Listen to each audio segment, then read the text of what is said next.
Hi friends, அனைவரும் நலமா? வாங்க இன்றைக்கி சுதாஸ் கிச்சனில் என்ன சமையல் பார்த்துடலாம். கொத்து பரோட்டா செய்யலாம் வாங்க. இந்த கொத்து பரோட்டா எப்படி செய்யலான்றதை பார்த்துருவோம். வானலில் எண்ணெய் காஞ்சதும் நம்ம கருவேப்பிலை, பச்சை கருவேப்பிலை போட்டுட்டு நல்லா பொரிஞ்சு வந்த உடனே நம்ம நீல வாக்கில் நறுக்கின நல்ல பெரிய வெங்காயம் 3 ஹை ஃப்ளேமில் வச்சு நல்லா வதக்கிட்டு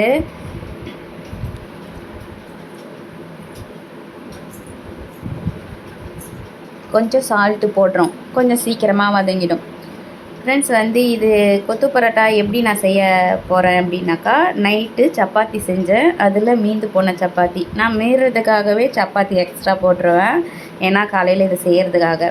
நைட்டு கறி குழம்பு வச்சோம். அந்த கறி குழம்பும் இல்லைன்னா பரவாயில்ல, கறி குழம்பு மீந்துச்சுன்னா நம்ம இதில் சேர்த்துக்கலாம். சூப்பராக இருக்கும், சால்னா மாதிரி. வெங்காயம் நல்லா வதங்கிடுச்சு. அப்படி ஓரம் பரட்டி விட்டோடனே சென்டரில் எண்ணெய் பிரிஞ்சு வந்திருக்கும். இந்த மாதிரி சென்டரில் எண்ணெய் பிரிஞ்சு வந்தோடனே நம்ம எடுத்து வச்ச குழம்பு மிளகாத்தூள், தனி மிளகாத்தூள், கொஞ்சமாக உப்பு, கொஞ்சமாக மஞ்சத்தூள் போட்டுட்டு நம்ம அந்த எண்ணெயில் பரட்டி விடுறோம். ஏன் கொஞ்சமாக உப்பு அப்படின்னா, நம்ம குழம்புலேயும் உப்பு போட்டிருக்கோம், சப்பாத்திலையும் உப்பு போட்டு சுடுவோம். அதனால் கொஞ்சம் அளவு பார்த்து திட்டமாக போட்டுக்கணும். இப்போ நம்ம அந்த எண்ணெயிலே லைட்டாக பரட்டி விட்டு வதக்கணும். எண்ணெய் அதிகமாக சேர்த்துக்க விருப்பம் இருக்கிறவங்க சேர்த்துக்கலாம். நம்ம உடம்புக்கு ஆயில் சேர்த்துக்கக்கூடாது, நம்ம ஆரோக்கியத்துக்கு அது கெடுதல்ன்றதுனால நான் எண்ணெய் அதிகமாக சேர்த்துக்க மாட்டேன்.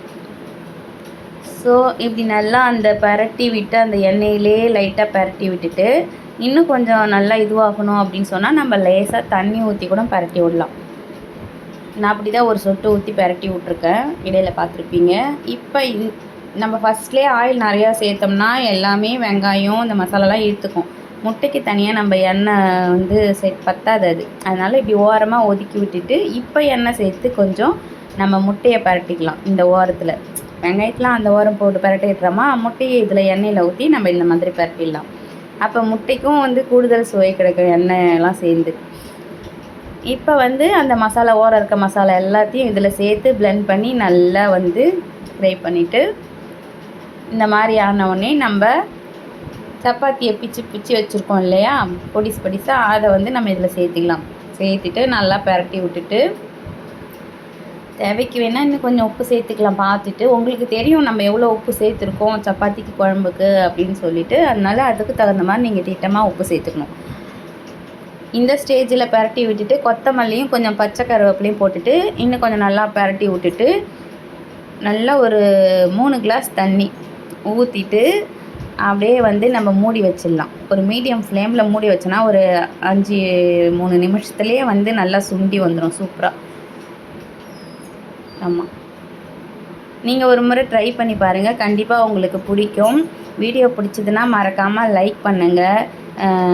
இது வரைக்கும் நீங்கள் சப்ஸ்கிரைப் பண்ணலன்னா தயவு செஞ்சு சப்ஸ்கிரைப் பண்ணிக்கோங்க. ரொம்ப ரொம்ப எளிமையான, உங்கள் வீட்டில் செய்கிற மாதிரியே இருக்கும். ஈஸியான மசாலா எல்லாமே இருக்கும். அதிகமான மசாலா இருக்காது, அதிகமான ஆயில் இருக்காது. இப்போ நம்ம அந்த தண்ணி ஊற்றி 5 நிமிஷம் ஆனதுக்கப்புறம் பார்த்தா நல்லா சுண்டி போச்சு பாருங்கள், சூப்பராக. இந்த ஸ்டேஜில் நம்ம என்ன செய்ய போகிறோம் பாருங்கள், நல்லா அப்படியே நல்லா சுவையாக இருக்கும். நம்ம இன்னும் ஆயிலெலாம் நிறைய சேர்த்து செய்யும்போது சுவை கூடுதலாக இருக்கும். ஆனால் ஆயில் அதிகமாக தேவையில்லை, நம்மளுக்கு ஆரோக்கிய சமையல் தான் முக்கியம். எங்களுக்கு இது ஓகே தான். இந்த ஸ்டேஜில் நம்ம கறி குழம்பு எடுத்து வச்சோம்ல, அது ஒரு கப்பு ஊற்றிக்கலாம். அதுக்கு முன்னாடி நான் கொஞ்சம் டேஸ்ட்டுக்காக பச்சரிசி மாவு லைட்டாக ஒரு 1/2 ஸ்பூன் சேர்க்குறேன். அது ஒரு ஹை ரிச்சான ஒரு டேஸ்ட்டு கொடுக்குது. நான் ட்ரை பண்ணி பார்த்துருக்கேன், நீங்கள் ட்ரை பண்ணி பாருங்கள். நிறைய சேர்க்கக்கூடாது, இன்க்ரீடியன்ஸுக்கு தகுந்த மாதிரி திட்டமாக சேர்த்துக்கணும். இப்போ தான் நம்ம இந்த கறி குழம்பு சேர்க்குறோம். கறி குழம்பு சேர்த்து பரட்டி விட்டு அதே மாதிரியே பச்சை கருவேப்பிலையும் கொத்தமல்லி தழையும் போட்டு பரட்டி விட்டுட்டு அப்படியே மேலே எண்ணெய் லேசாக 1 ஸ்பூன் எண்ணெய் ஊற்றி நம்ம மூடி வச்சுட்டு ஒரு 5 நிமிஷம் கழித்து சாப்பிட்டோன்னா உண்மையாலுமே செம்மையாக இருக்குது. ட்ரை பண்ணி பாருங்கள்.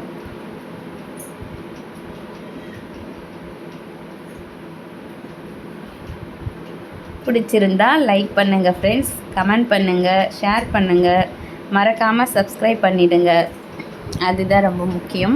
உங்களுக்கு கண்டிப்பாக நிச்சயமாக பிடிக்கும். எண்ணெய் மேலே தூவி வச்சு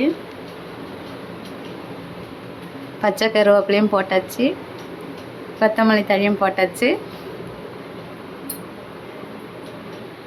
அடுப்பை ஆஃப் பண்ணியாச்சு. மூடி வச்சு நம்ம சர்வ் பண்ணிடலாம்.